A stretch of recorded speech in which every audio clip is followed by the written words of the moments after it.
Annie Grace, I hope everyone is doing amazing. I am answering a reader's question. I got this email earlier today, and it was just such a great question that instead of answering it over email, I wanted to make this video. And so this is a question.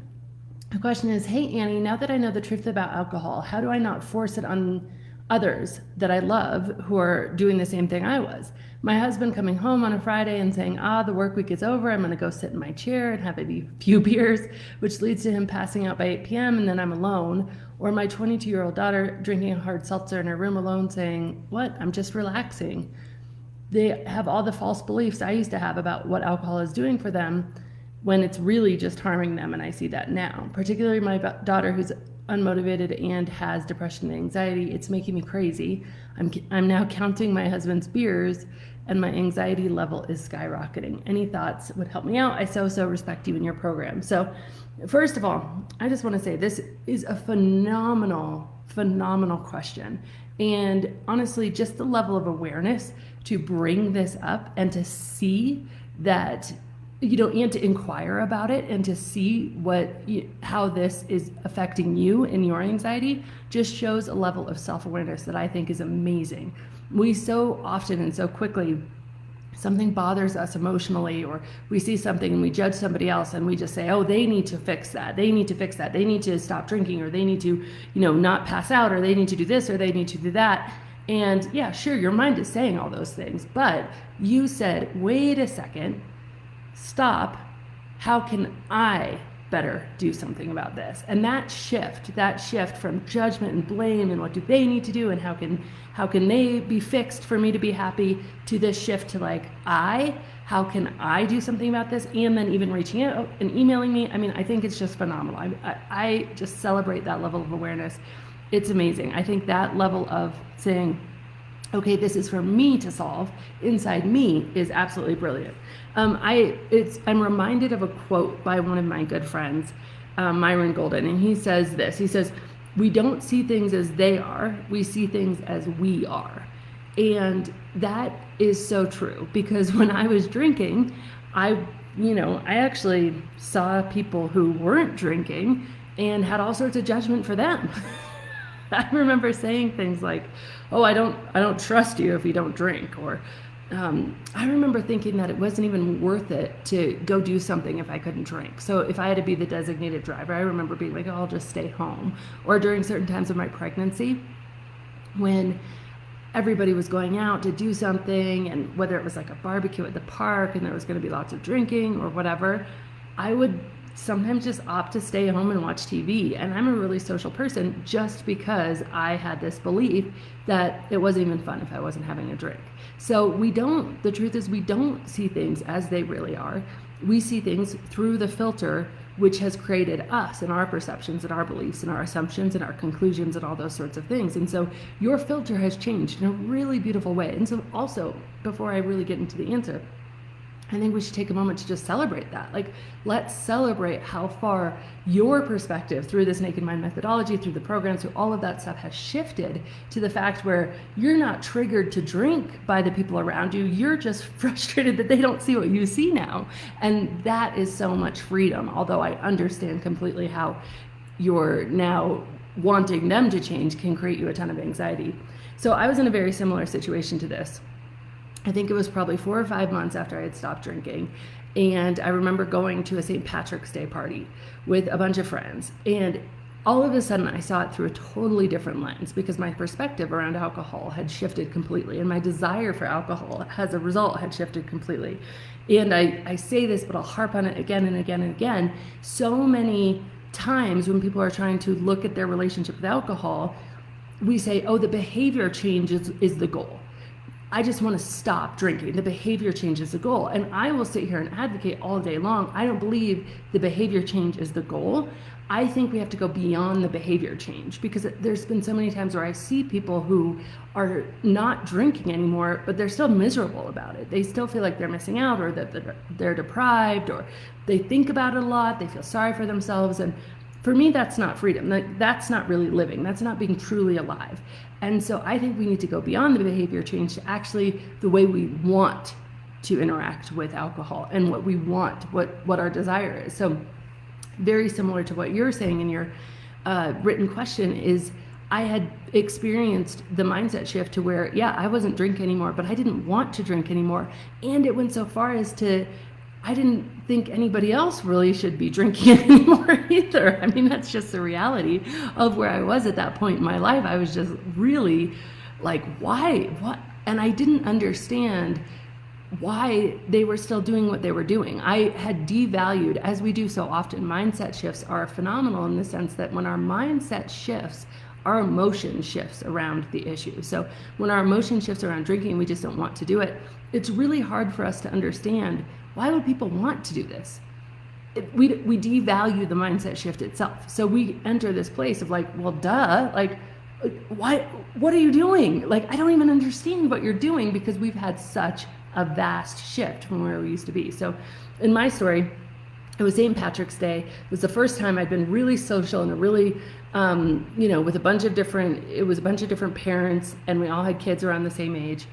And we went there, and it was so boozy. And of course, it had always been this boozy. I just hadn't seen it the same way before, because I was under a different perspective. I was coming from where I used to be in my drinking, which was basically like, the more the better, the faster the better, and how drunk can I get, right? And so now I'm coming at this with like, why would anybody do this? This is stupid. Like, this doesn't make any sense. It's toxic. It's poison. It has all these costs. It makes you more stressed. It steals your ability to really have joy in your life, like neurochemically robs you of your ability to feel pleasure. Like, why would anybody do this? So I had this massive mindset shift, which I was devaluing.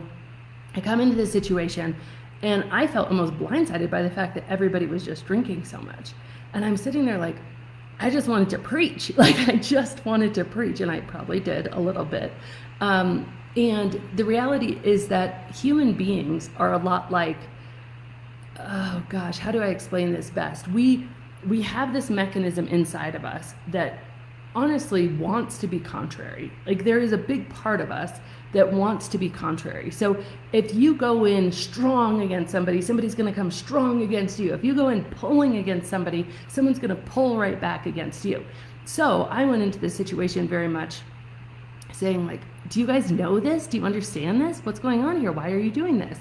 And of course, a 15-minute conversation over dinner on St. Patrick's Day is not going to make up a mindset shift. I had been working for almost a year in my personal journey of research and understanding and knowledge, and I know my programs are significantly longer than 15 minutes, so they weren't having it. So all I was doing is pulling, and they were pulling back. I was pushing, and they were pushing back. And the thing is, when somebody gets into that defensive or offensive mode, the contrariness, we don't listen anymore. We can't hear it. I like how my friend Stacy says that nobody takes advice that they don't ask for. And that's the truth. If you think about it in your own life, and you've said, okay, well, do you take advice that you don't ask for? Usually we don't. Usually we don't take the advice we don't ask for. Sometimes maybe a little bit will sneak in against our will, but usually we're quite resistant to somebody coming and telling us what to do and why we should do it and dropping a bunch of stuff on us. And I think actually your question shows a level of maturity, like you understand this, so you're like, okay, well, what can I do? How can I do this? So in my situation, I really had to go, and I like to filter my thoughts through, how does it make me feel and how does it make me behave? And this feeling that everybody should know this now, everybody should be on board with what I now know, was making me feel really anxious, really judgmental, really frustrated, upset, full of just, I couldn't even enjoy myself. I was no longer at peace, and it was making me behave in a way where I was either shutting people out, not showing up to things, or I was just completely evangelizing and turning people off, and they were abandoning me. And so I laugh because this point in my life, I mean, it's lucky that I have any friends left. I really did. Somebody actually took my husband aside at one of these events and said, hey, how is it to be married to the anti-alcohol evangelist? So just to give you an idea, a taste of how much I was preaching against alcohol and how intense that probably was to the people listening who did not have, the scaffolding or the knowledge or the mindset shift that I had had. And so did it work? Absolutely not. It did not work. Not at all. Not even a little bit. And so the question becomes, okay, what does work? And how do you handle this interim time? when you have changed, you have had a shift, and you are seeing people around you who you know would probably be happier drinking a bit less or nothing. You know it would help, for instance, your daughter's anxiety and depression. You know all of this stuff. How do you reconcile these two things? And so first of all, I think the best way to facilitate change is to really create what I call an atmosphere of change. And that is becoming influencing rather than dictating. So showing up in your life as an influencer. And what that looked like for me when I really got it through my head that what I was trying to do with forcing information on them, being argumentative, coming in hot, wasn't working. And then I was like, okay, you know what? I'm just going to let it go. I'm just going to show up. I'm just going to be me. And I would show up and I would have a great time and I would be having fun and I would be enjoying myself, and people were noticing, like, what's different? Whoa, you really don't drink? And then all of a sudden, here's the key, people started to ask. And so I think in this situation and in my situation, the number one goal needs to be relationship. It needs to be your relationship with these people and doing anything you can to protect that relationship, because when they're ready to ask about this, it would be great for you to be the person that they ask. And people will ask. Like, eventually, for almost everybody who drinks heavily, we start to question it. Even if it's only inside our own head, and then we feel safer questioning it with somebody we know has made a change in the past. And so if you can really have the patience, have the courage to say, you know what, I'm going to be influencing rather than dictating. And I'm going to show up and just have a great time. I'm going to be myself. I'm going to put down, the guilt, and I'm going to put down the judgment. Guilting them is what I'm trying to say, and put down the judgment. And I'm just going to show up and really be this person who's just, demonstrating and therefore providing this example. It goes such a long way. Now, I will tell you, it is a patience game.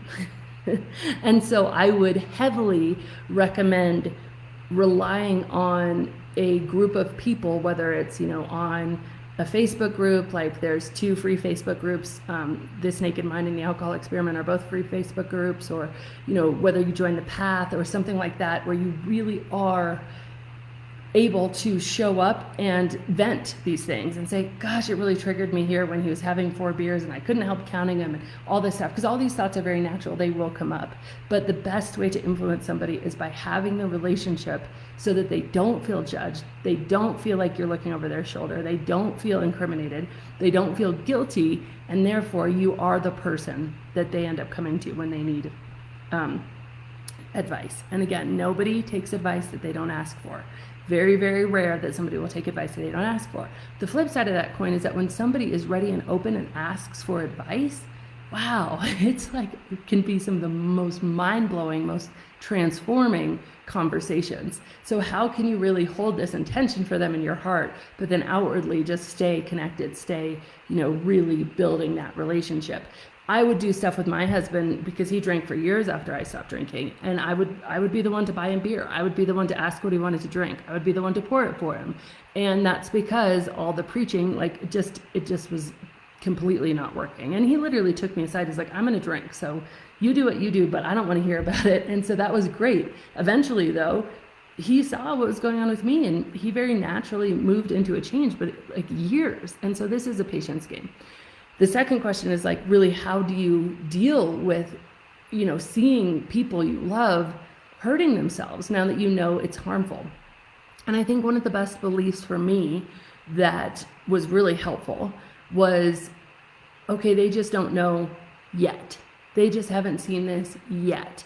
They just aren't ready yet. And I always put that yet at the end of whatever judgment I was going to have, because that said to my mind, okay, there's possibility, there's hope, there's opportunity, and my job is to be here, be close, be in relationship, so that when they want to know, I'm the one that they're going to ask. And over, when I switched from being the judgy, preachy, intense person to being just the person that showed up, did what I did, of course, people knew I was very, open about it, but I wasn't going to judge them. I'd buy my husband the beer. I'd do whatever it took to build that relationship first, to let him know I love you regardless of your behavior. I'm not coming in hot. I'm not going to judge. I'm going to just love on you. When he wanted to talk about it, I was the one he talked to. And that happened in relationship over relationship over relationship. And Now, 6 years later, very few of my close friends drink. I mean, most of my close friends don't drink even at all. And the ones that do drink very little. And I can't say that I'm taking credit for that completely or even at all because it's such an individual choice. But I will say that I am not preventing it, because I do think that, again, where I started was when somebody pushes, we push back. When somebody pulls, they pull back. And you see this like with my kids. If I'm like, water the lawn, the last thing they want to do is water the lawn, because it's like this thing, like I want to do it without being told. It's just this very human nature. And one of the things I like to do and say is, let's try to work with the brain instead of against the brain. And the brain is open to things when we think it's our own idea. We're very closed off to things if we feel like our freedom is being threatened, or like we're being judged, or like we're being forced to do something. And especially if there's any hint that you may love me less. And this would not be in your words or even in your feelings, but that is what judgment feels like to the person being judged. You love me less because of my behavior. Therefore, I'm unworthy of this relationship. So if you can do everything possible to double down on like the relationship, regardless of the behavior. And for me, again, that belief that I adopted during that time was, they just don't know this yet. And that yet was so key, because it gave me the really desire to carry on. So it's, they just don't know this yet. And guess what? It's up to me to be here for when they need me. And so those things really kept me motivated and looking hopeful, looking to the future, looking to a time that, maybe this would change. But you have to hold that loosely. You really do. And you have to do it really without expectation. So just to recap, we really don't see things as they are. We see things as we are, and your perspective has changed. And so all of this is so normal. Amazing awareness that you're just asking about this. And the best way I know how to influence other people is to be a shining example. Hold them closely in relationship. Let them know how much they mean to you, regardless of their behavior. Take the behavior, they're conjoined right now. So take the behavior, their drinking, and your love for them. Separate those things. Double down on the drinking, or on the love, and then make it your goal to be really patient, so that when they are ready to ask the questions, when they are ready to ask advice, when they're ready to look at their own drinking, which almost everybody will be. And by the way, we are much more likely to when there's somebody in our lives who is not drinking. It opens up the conversation, even subconsciously, internally for us, at such a quicker time. You will be that person that they go to. So it was an amazing question. And I hope that really helped. Thanks, guys.